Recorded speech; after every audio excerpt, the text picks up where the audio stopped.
He thought he understood devotion.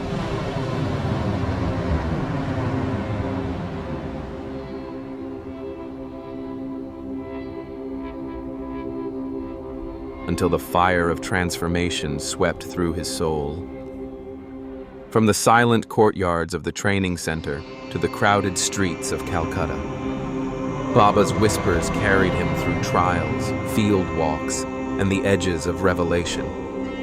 Through whispers beneath neem leaves, the stars above Ghazipur, and the chaos of Calcutta, the path stretched unyielding and unending.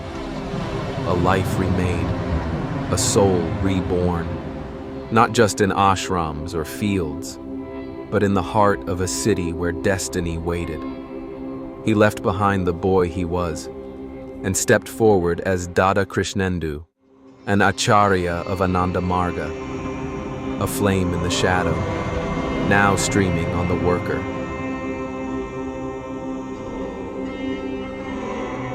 The mist rose gently from the fields of Jamalpur as the light of a new morning reached across the red earth courtyard of the training center. In that golden hush, something sacred was settling, not just in the soil or the sky, but in the soul of a man who had just passed through fire. He was no longer the restless youth who had once stumbled into the ashram, carrying questions like wounds. He was no longer Krishnendu. He was now Dada Krishnendu. 12 months had passed since the day he had entered this silent fortress of transformation. The training center had not greeted him with comfort. It had welcomed him with silence, simplicity, and discipline. His life had been broken open and remade.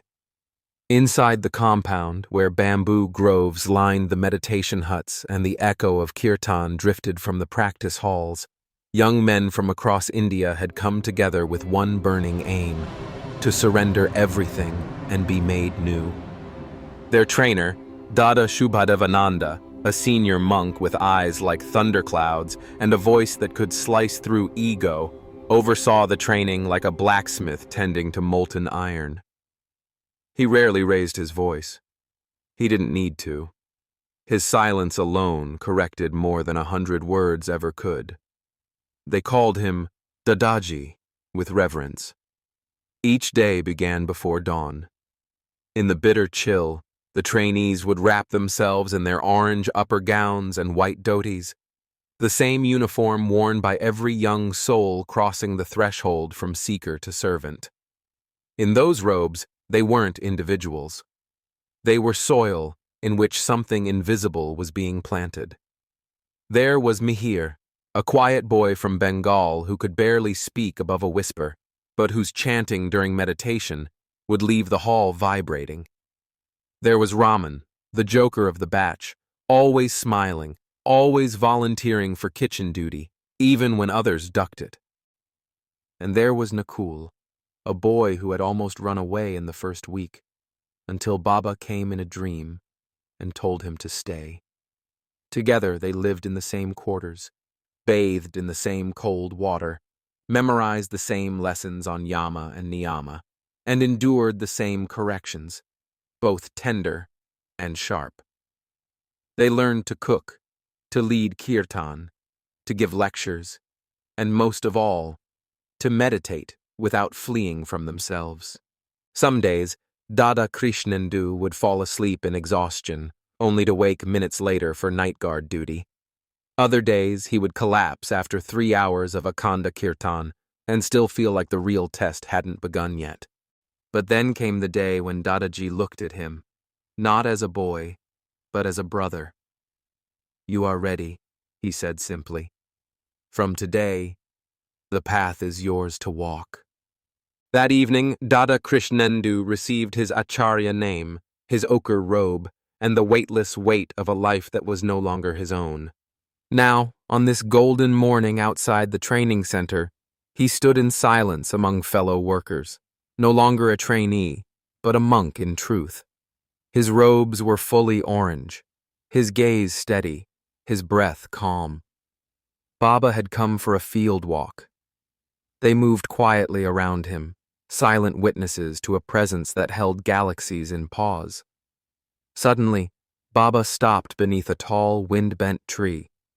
Its bark was scorched black from an old lightning strike, a living memory of divine fire.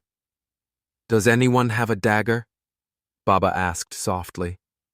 One of the workers stepped forward and handed him a ceremonial blade, its metal flashing in the golden light. "How many parts does a dagger have?" Baba asked. "Two," someone replied. "The blade and the handle." "No," Baba said. "There are three." He turned the dagger in his hand, letting each of them see.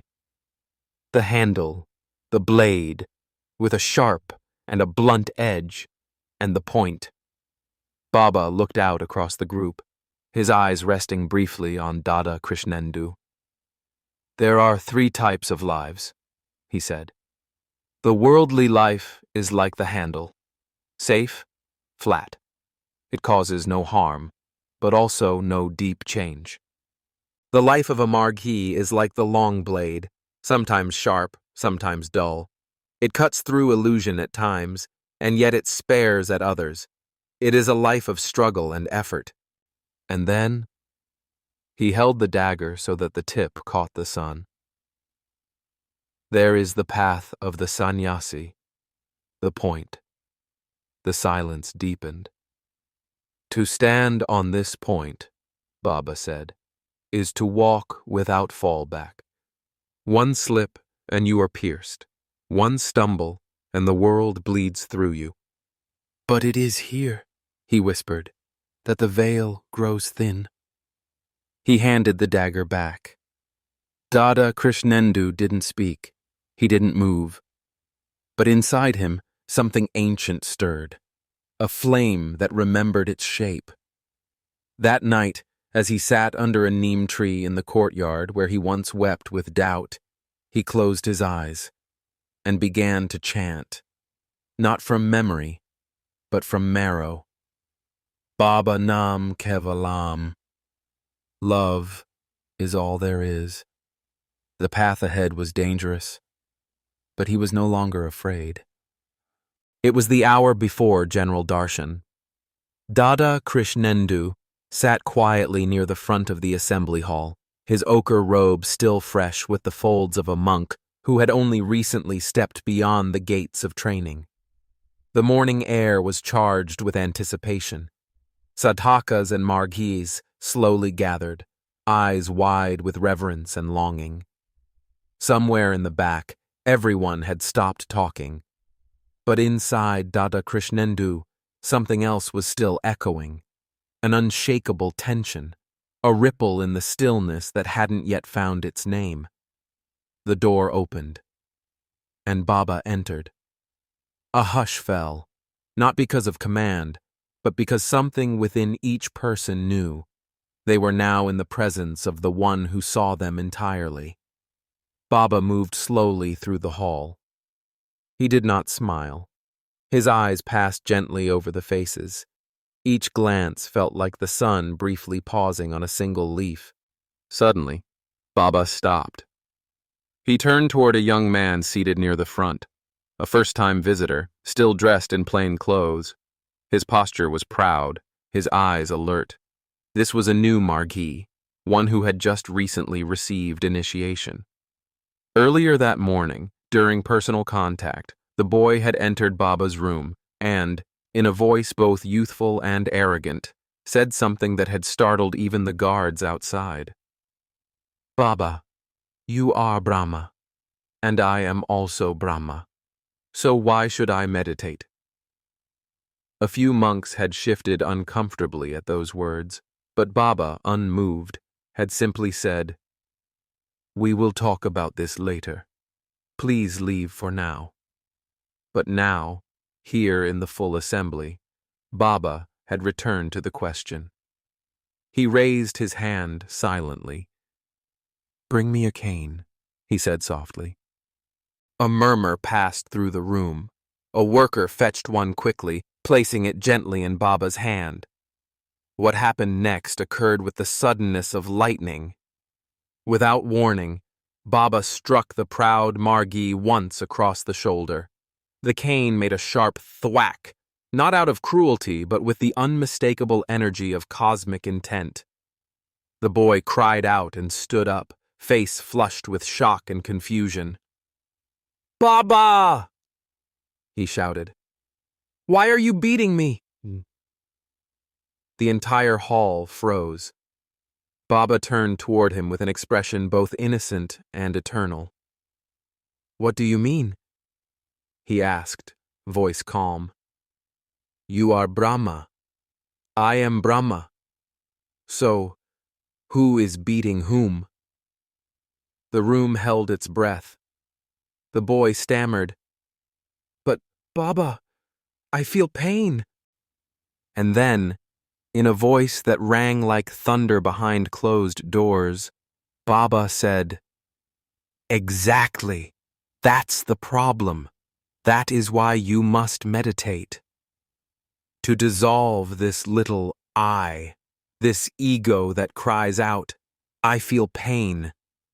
To reach the state where there is no more you and no more me, only the one that is." There was no applause, no commentary, only silence. The boy's eyes filled with tears. He bowed slowly and sat back down, his entire being softened, like clay suddenly made wet again. Dada Krishnendu exhaled. That moment, so swift, so strange, so absolute, had revealed something that years of study could never teach. He had read the Upanishads. He had memorized Baba's discourses. But what he had just witnessed was truth dressed in action. He bowed his head, not just in reverence, but in recognition. There are moments when philosophy becomes breath, when the infinite comes wrapped in something as startling as a cane. And from that moment onward, Dada Krishnendu would never again doubt the power of direct experience. The ego that flinches at the blow is not the soul that survives it. The rains had come early that year. Sheets of silver had poured over Bihar's fields, leaving rivulets running like veins across the red earth. Morning light broke through the mist, hanging low and heavy over the rice paddies. There was a coolness in the air that felt like forgiveness. Dada Krishnendu moved swiftly through the courtyard, his robe swaying with each stride. He was headed toward the ashram's main entrance, an old iron gate flanked by neem trees whose branches intertwined like clasped hands. A few workers passed him along the way, heads bowed, carrying bundles of firewood or brass water pots. He greeted each one with a silent nod, his eyes fixed ahead. A whisper of memory stirred in him as he approached the gate. His first day in training.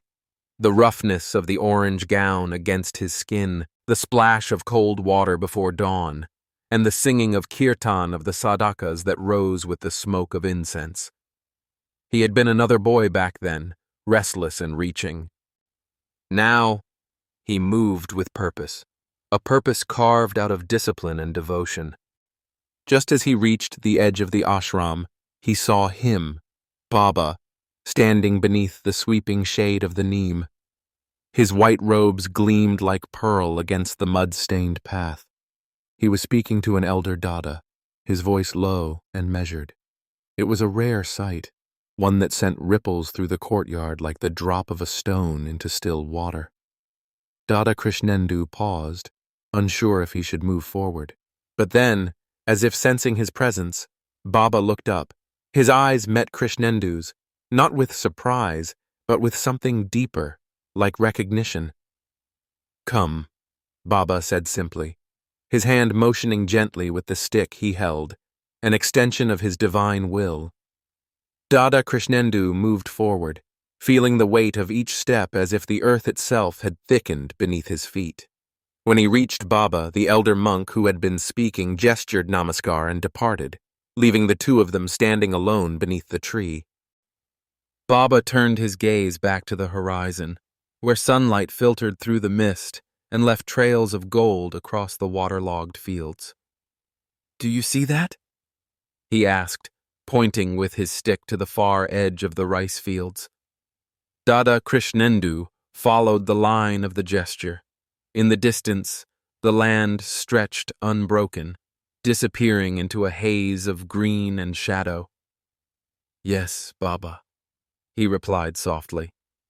Baba lightly tapped the earth with his stick. Once, twice, 3 times. The sound echoed sharply in the stillness. "A river flows beneath that land," Baba said, his eyes still fixed on the horizon.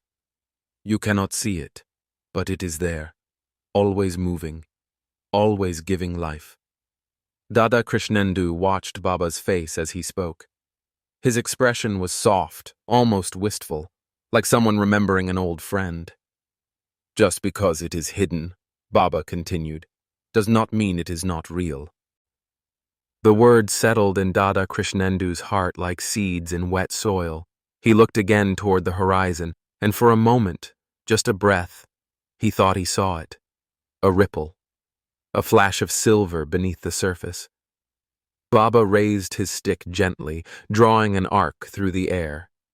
"Your journey is like that river," he said. "You may not always see where it flows, but it is moving, and it will reach the ocean." There was silence then, deep and abiding. Baba's stick hovered slightly in the air, motioning towards the horizon as if commanding the invisible forces to move.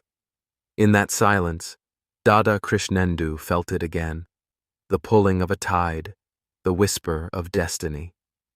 Baba began walking back toward the ashram, his stick tapping softly against the earth, sending ripples of invisible waves through the courtyard. Dada Krishnendu watched him go, his heart thrumming like a drum.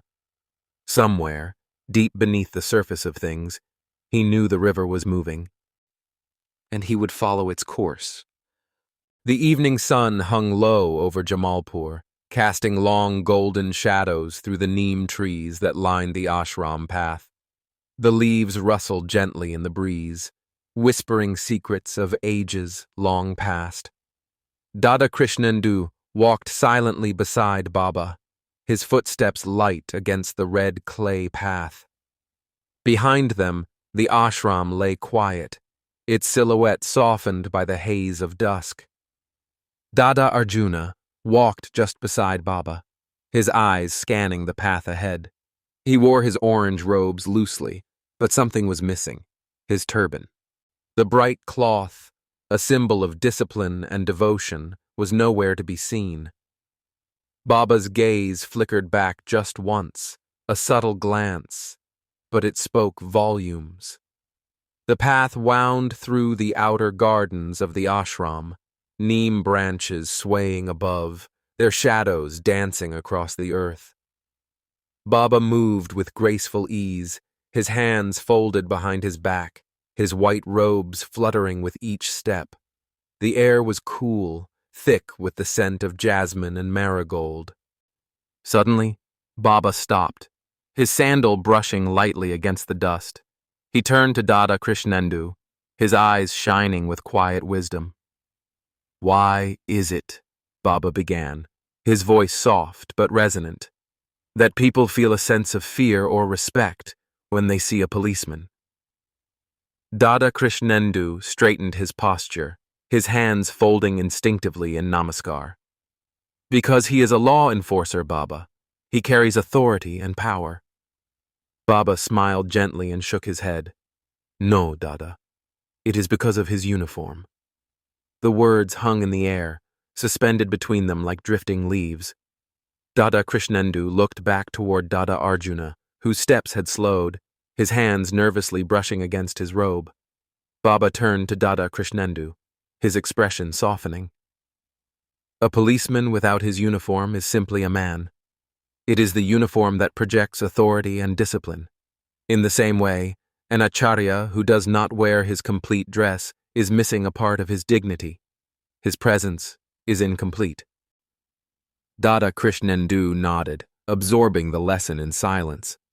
They continued their walk, the path winding deeper into the shadows of the neem grove. The whispering leaves above seemed to murmur Baba's words, carrying them forward on the wind. A short while later, they reached the edge of the village. "This is where we part for now," Baba said softly, his voice carrying the weight of unspoken wisdom. "There are some matters to attend to at the ashram. Dada Arjuna and I will go ahead. You have some errands in the village to complete." Dada Krishnendu bowed in namaskar, his palms pressed together with reverence. "Yes, Baba," he replied with steady clarity. Baba's hand rose, his wooden stick pointing gracefully down the village path. "You will find what you need along the way," he said, his eyes glimmering with quiet assurance. With that, Baba turned, his robes flowing behind him as he and Dada Arjuna continued their walk down the shaded road, their figures slowly blending into the shadows of the Neem grove. Dada Krishnendu stood for a moment, watching their silhouettes fade into the distance before turning toward the village road. He adjusted his turban, brushed the dust from his robe, and began his walk. The village path was familiar, lined with clay houses, their walls painted with dust and age. Cows wandered lazily across the road, their bells clanging gently with each slow step. Children chased each other in bursts of laughter, their bare feet stirring small clouds of red dust behind them. The scent of boiled lentils and burning wood filled the air, mingling with the soft hum of life that swirled around him. Dada Krishnendu moved gracefully through the small market, stopping here and there to gather supplies, grains, spices, and simple cloth, each item marked off his list with the precision and care of discipline. His hands moved swiftly, wrapping goods in cloth bundles, nodding in thanks to the shopkeepers who recognized his orange robes with quiet respect. As he finished his last errand, the midday sun dipped lower in the sky, casting long shadows that stretched like fingers across the earth. He tied the bundles securely, straightened his back, and looked toward the edge of the village where the tea stalls stood, their clay walls nestled between neem groves and banyan trees. The tea stalls were simple, wooden benches lined with clay cups and steaming pots of chai. The scent of cardamom and ginger curled through the air, mingling with the soft chatter of villagers who gathered for afternoon tea. Dada Krishnendu approached quietly, his presence drawing the respectful nods of elders and curious glances of children. He found a spot near the edge of the stall and settled his bundles down, lowering himself cross-legged onto the dusty floor. The shopkeeper, a stout man with kind eyes and a white turban, approached with a fresh cup of tea. "For you, Dada," he said with a smile, extending the cup with both hands. Dada Krishnendu accepted it with a nod of gratitude, his hands wrapping around the warm clay. He sipped slowly, his gaze wandering out to the edge of the path where neem leaves rustled in the soft breeze. He thought of Baba's words, simple, yet brimming with meaning. "You will find what you need along the way." As he pondered, a shadow moved across the road, a tall, wiry man with thick glasses and a stack of books under his arm. His gaze moved curiously over the crowd, pausing when it landed on Dada Krishnendu. He approached cautiously, his hands fumbling with the books as he neared. "Are you a dancer?" the man asked suddenly, his voice sharp and curious. Dada Krishnendu blinked in surprise, then smiled. "Yes," he replied calmly, his eyes meeting the man's with gentle understanding. "But not in the way you think." The man raised an eyebrow, intrigued. "Oh? And what way is that?" Dada Krishnendu set down his tea and gestured to the path beyond the neem trees. "In the eternal dance of creation," he said softly, "each and every unit of this universe is dancing according to the rhythm of the macrocosmic entity." The man's eyes widened with curiosity. "Are you a philosopher?" Dada Krishnendu's smile softened, and he inclined his head slightly. "I am a yoga teacher," he replied. The man looked at him with newfound reverence. Then, will you teach me? Dada Krishnendu nodded, his eyes glimmering with quiet joy. Yes, he said simply. I will. In that small tea stall, beneath the whispering branches of neem trees and the soft murmur of villagers sipping chai, another soul stepped into the eternal dance of the universe. The path to the modest hotel encounter had begun. The days that followed settled like soft dust upon the earth. Dada Krishnendu returned to his routine with a renewed stillness inside him, carrying Baba's words not just in memory, but in the quiet cadence of each action. But life in the ashram never flowed in straight lines. There were ripples always, of devotion, of service, and sometimes of divine mischief. And then, one morning, the call came again, not in the form of a letter or a message, but in the unmistakable pull of longing. He was going to see Baba. And this time, the lesson would not be spoken aloud. It would unfold on a hidden path, beneath the ordinary, beyond the expected. Not in the meditation hall, not in the whispering Neem grove, but somewhere between the known and the unknown, carried by iron wheels, wrapped in wind and distance. The train rattled along the tracks, its iron wheels singing a metallic hymn as it carved through the green fields of Bihar. The late afternoon sun hung low, casting long shadows over the endless stretch of paddy fields. Dada Krishnendu sat by the window, the wind tugging gently at his turban, his eyes scanning the blur of trees and distant villages. His heart was steady, yet a current of anticipation thrummed beneath the surface. He was going to see Baba. The train pulled into Jamalpur station with a shuddering halt, steam hissing, and voices rising as passengers disembarked. Dada Krishnendu stepped onto the platform, adjusting his orange robes, the dust swirling around his sandals. He knew it was still office hours. Baba would be working, but his heart compelled him to walk towards the ashram nonetheless. His sandals whispered over the earth, his thoughts tracing memories of Baba's voice, each syllable like a ripple in his consciousness. As he approached the ashram path, he saw two figures walking ahead, one in pristine white, the other in simple attire. His breath caught. It was Baba.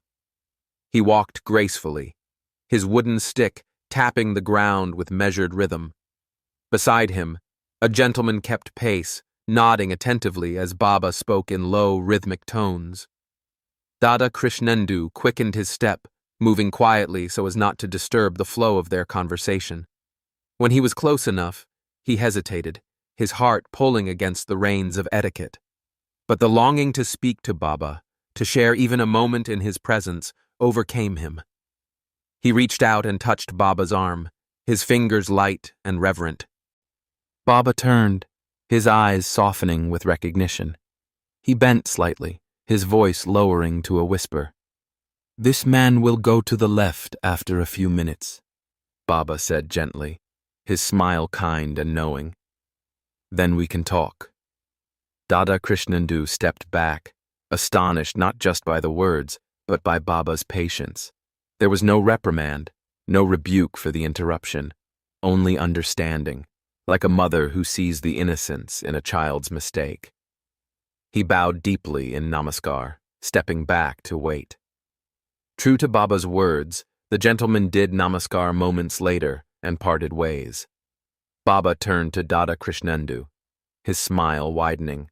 "Come, let us walk," he said, and together they moved down the shaded path, neem leaves whispering in the breeze above them. The path wound through the outskirts of the village, and as they walked, the conversation meandered like the road beneath their feet.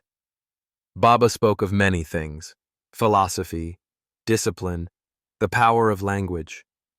At one point, he stopped, his gaze steady on Dada Krishnendu. "So you are the editor of our Angika newspaper, the Angika Samachar?" Baba asked. Dada Krishnendu smiled faintly, nodding.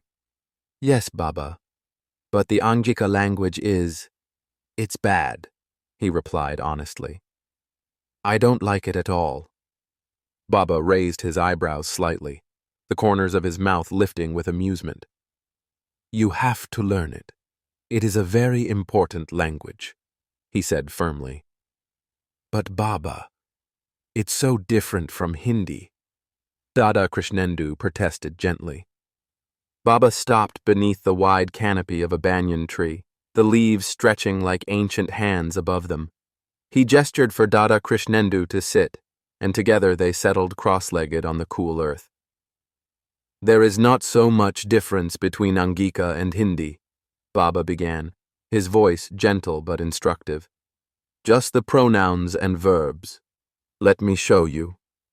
Baba taught him 5 simple sentences in Angika, repeating them slowly, his voice clear and patient.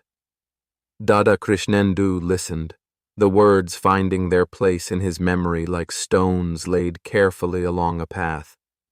When Baba was satisfied, he nodded and stood gracefully, dusting off his robes.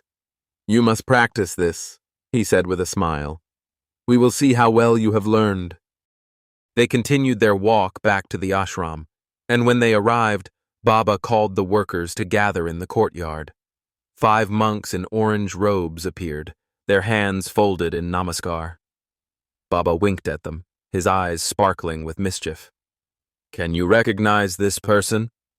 He asked, gesturing to Dada Krishnendu. The monks exchanged glances, shaking their heads. No, Baba, they replied obediently. Baba smiled. Then let me introduce this important person to you. He is the editor of the Angika Samachar newspaper. His voice carried a playful note, and Dada Krishnendu bowed his head, cheeks flushed with both pride and humility. Baba clapped his hands. Now let us hear a lecture in Angika, he declared, stepping back with a flourish. Dada Krishnendu's eyes widened. But Baba, you only taught me 5 sentences. How can I give a lecture? He protested. Baba gestured calmly. Just speak what I taught you. Dada Krishnendu took a breath and began to speak, the words flowing easily from his tongue. He barely finished the 5 sentences when Baba interrupted, clapping his hands with delight. Very good, he exclaimed. Now sit down.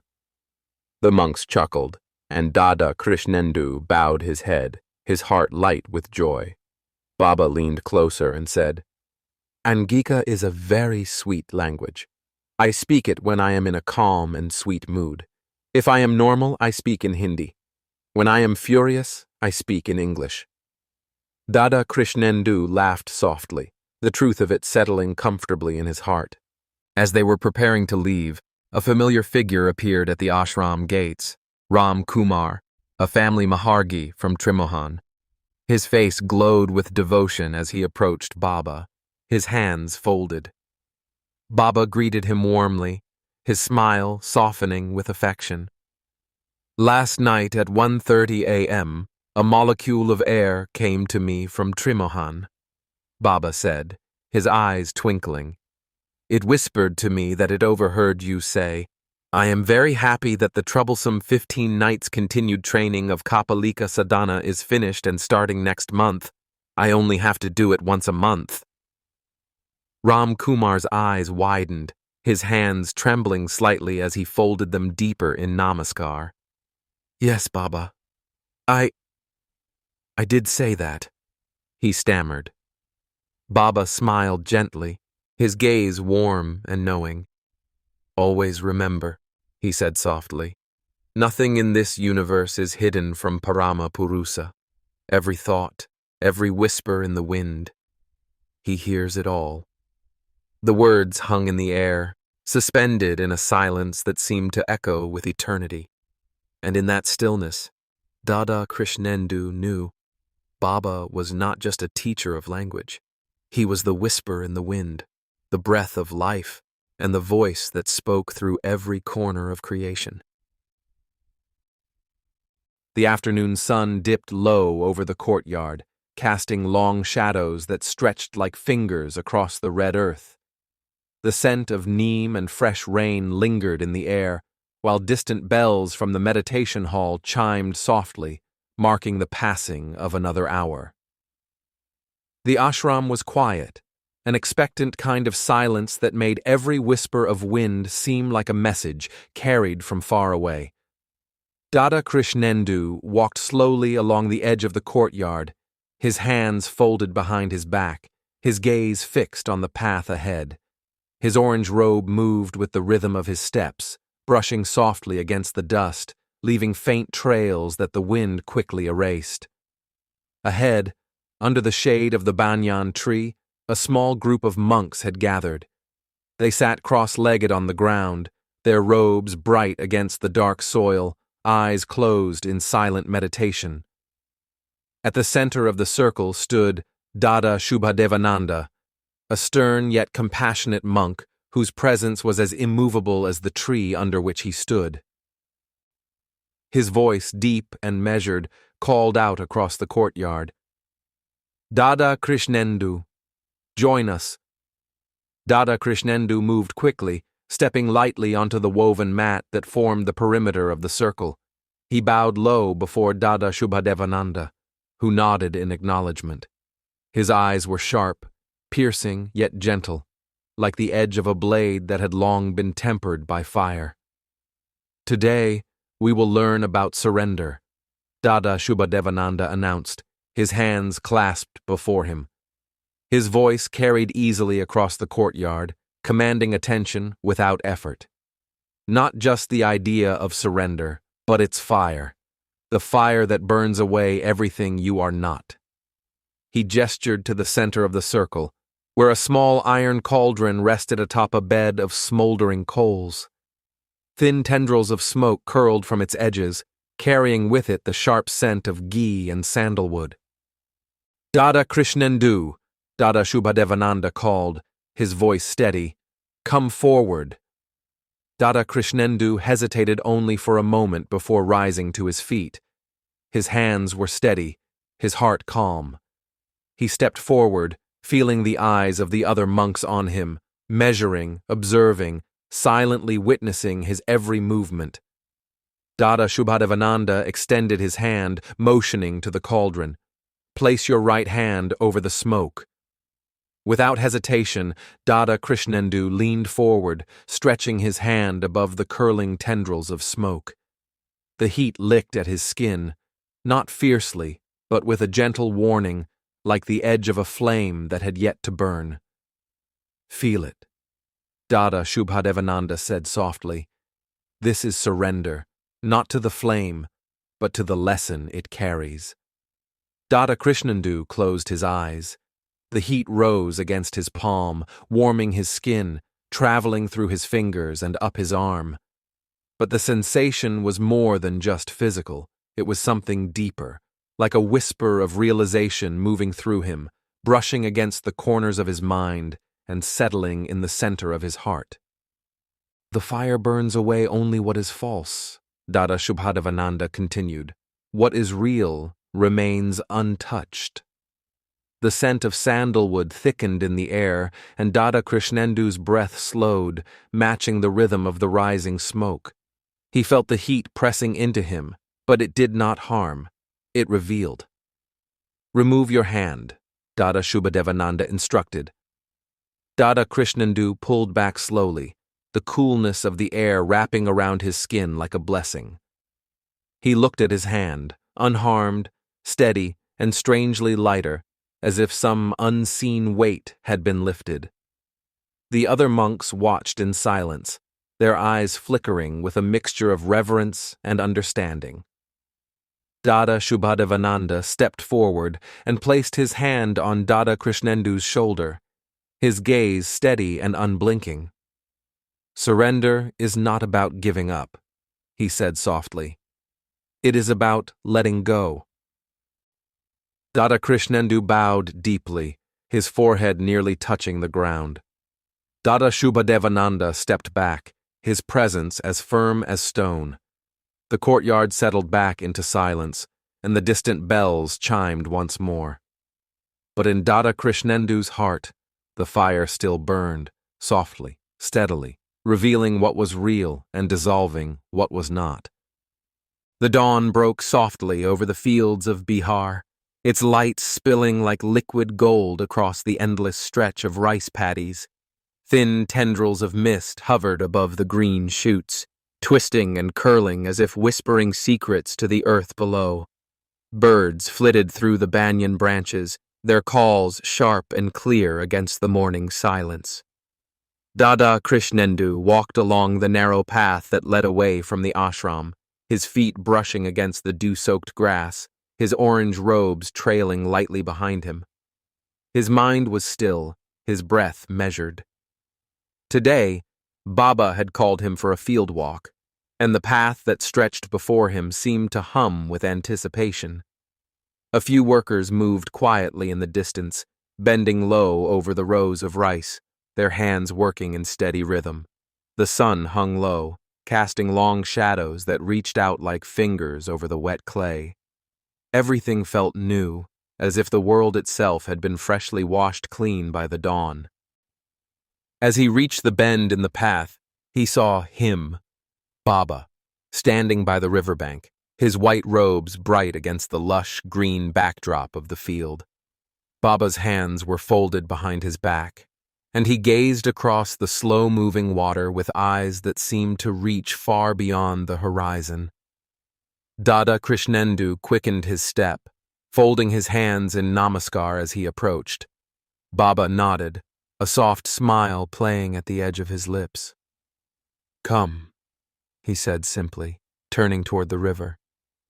His voice was soft, almost a whisper, but it carried through the morning air like a bell.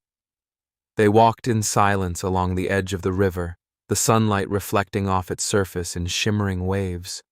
The water moved slowly, curling around the rocks and sweeping gently past the roots of the banyan trees that dipped their branches into the flow. "Do you hear it?" Baba asked suddenly, stopping mid-stride. Dada Krishnendu paused, tilting his head slightly. "Hear what, Baba?" Baba pointed with his stick toward the water. "The river, it is singing." Dada Krishnendu listened, his breath stilling in his chest. For a moment there was only silence. But then, as the breeze shifted and the sunlight broke across the surface, he heard it, a low, soft hum, rising and falling with the current. It wasn't music, not in the ordinary sense, but a rhythm, a vibration that seemed to dance along the water's edge. "It is not just water that flows," Baba continued, his eyes never leaving the river.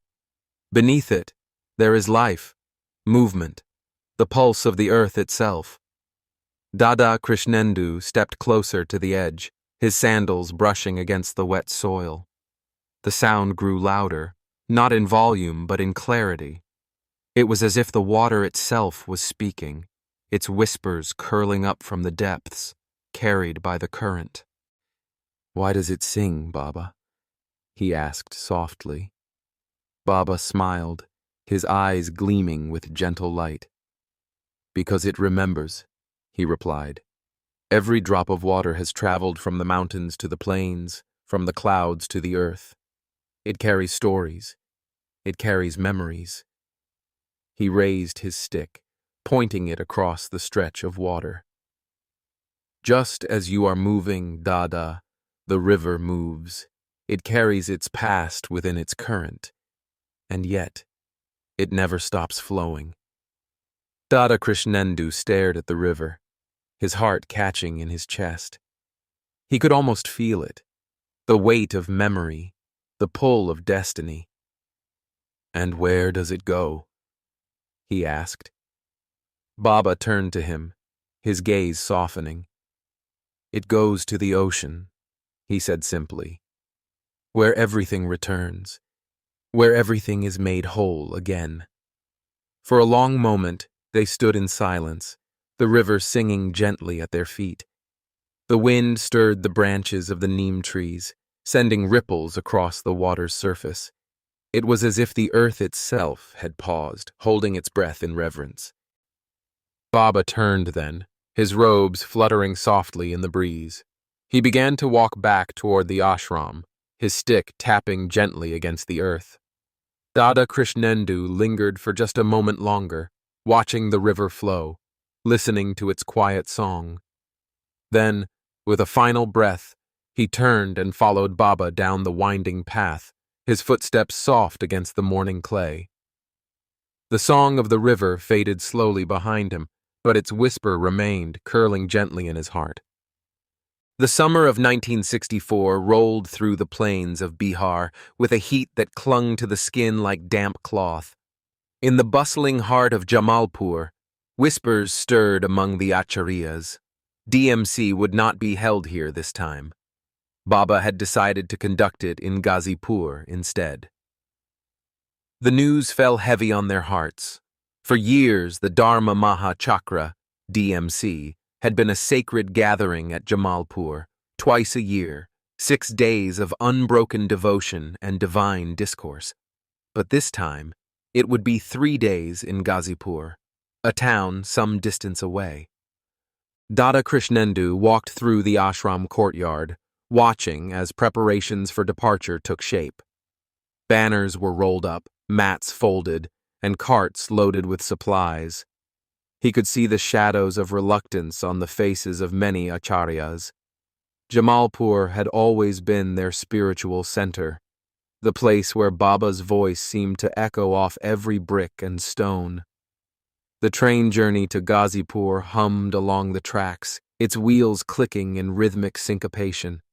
Dada Krishnendu sat by the window, his eyes watching the rolling fields blur into patches of green and brown. Ghazipur was alive with devotion. The 3 days of DMC passed in a tide of spiritual intensity. Baba's presence was like the center of a storm, still, powerful, unyielding. People from distant regions gathered, their hearts open, their minds ready to receive. When the DMC concluded, the Acarya's reporting session was held in a modest hall. The air was thick with the scent of incense, and sunlight poured in through the narrow windows, casting long beams across the floor. The acharyas sat in neat rows, their backs straight, their attention fixed on Baba. His eyes moved over them, serene and watchful. Whether the mullah goes to the mountain or the mountain goes to the mullah, it makes no difference, Baba began, his voice steady and unwavering. A ripple of whispers moved through the assembly, puzzled glances exchanged. Baba continued, his expression softening. It is rational to conduct DMC in Ghazipur because it is centrally located. More people can come. It saves time, energy, and money for the organization. There was a stillness that followed, the kind that comes after a powerful wave has washed ashore. The workers looked at each other, nodding slowly, the logic settling in. Dada Krishnendu bowed his head, feeling the whisper of realization slip into his heart. Wherever Baba is, that is the true center. The next morning, the dawn spread over Ghazipur like a whisper, soft and delicate. Baba called for Dada Krishnendu to join him for a field walk. The morning mist hung low, clinging to the earth like a silken veil. They walked along the edge of a field, Baba's wooden stick tapping the ground with each measured step.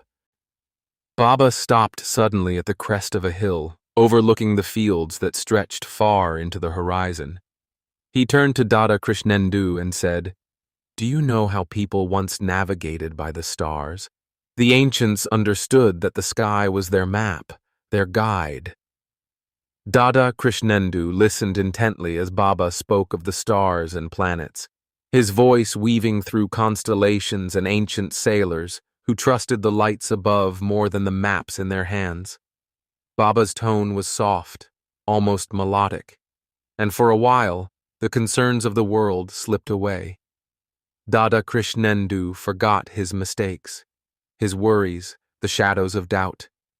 All that existed was the sky above, Baba beside him, and the steady breath of the universe around them. The stars are constant, even when hidden behind clouds, Baba said, his eyes fixed on the horizon. Faith is like that. It is constant, even when hidden behind doubt. They stood there in silence, the wind brushing past them, the leaves whispering secrets known only to the earth. The next day, a sense of renewal stirred in Dada Krishnendu's heart. The memory of the stars and Baba's soothing voice lingered as he prepared for the day. That same afternoon, Baba announced he would be traveling to Calcutta, and the opportunity to accompany him was like a secret wish realized. The train pulled away from the platform with a shudder, its iron frame groaning against the weight of the journey. Dada Krishnendu sat beside Baba, the vibrations of the train humming beneath them. As the wheels clattered on the tracks, Baba leaned forward and began to speak of the Ganga and the Padma, of Calcutta's towering buildings and the secrets whispered by its winding alleys. The journey was smooth, each passing mile unspooling stories from Baba's lips.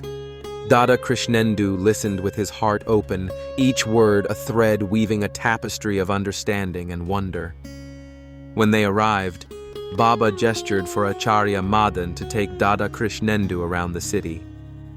"Take him to see all the important places," Baba said with a smile. "And in the evening, bring him back to me." For the first time, Dada Krishnendu saw the sprawling life of Calcutta, the crowded markets, the towering structures, the whispers of history in every stone. When he returned to Baba that evening, his heart was light with gratitude and wonder. The next day, as they prepared to leave, Baba turned to him with a playful smile. "Next, I am going to Madras. Will you come?" Dada Krishnendu smiled back, shaking his head softly. "No, Baba. I want to go back to Bhagalpur." Baba laughed, the sound rippling with affection. "Good. Go where your heart calls you."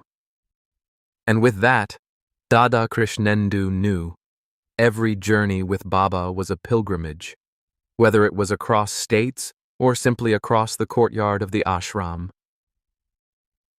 There are fires that consume, and there are fires that illuminate.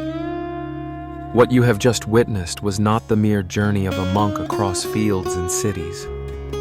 It was the unfolding of destiny, written long before footsteps touched the earth. Dada Krishnendu did not follow Baba just with his feet. He followed with his heart, through iron rails and ancient roads, through whispers beneath neem leaves and the call of distant bells. In Ghazipur, he learned that devotion is not tied to place. It is tied to purpose. Under the stars, he learned that faith is not in the seeing. It is in the knowing. He walked through crowded streets in Calcutta, his eyes wide with wonder, realizing that the path of a monk is not just walked in silence. It is walked amidst the world, unyielding, unchanging. And when he returned, stepping off the iron train, with Baba's hand upon his shoulder, he knew that the journey had only just begun. What lies ahead are deeper mysteries, greater tests, and fires that purify, not just burn. But the choice is made. The path is clear. The flame that was kindled in the shadow will only grow brighter. It will light the way, not just for him, but for all who dare to follow.